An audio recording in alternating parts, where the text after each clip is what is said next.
वाढती लोकसंख्या पाहता शहराचा विस्तार वाढत चाललेला आहे. मनुष्य शेतामध्ये जंगलामध्ये ठिकाणी घरे बांधू लागला आणि त्यामुळं निश्चित स्वरूपानं त्यांच्या या जगण्यावर किंवा त्यांच्या राहण्याच्या ठिकाणावर माणूस आक्रमण करू लागला.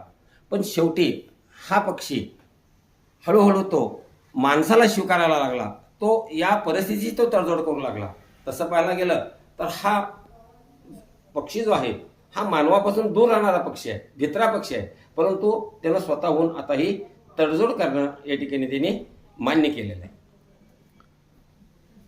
आज राष्ट्रीय वन्यजीव दिन विशेष आहे, बरोबर? त्यानिमित्तानं समाजात राहणाऱ्या नागरिकांना आपण काय संदेश देऊ इच्छिता या पक्षींच्या बाबत?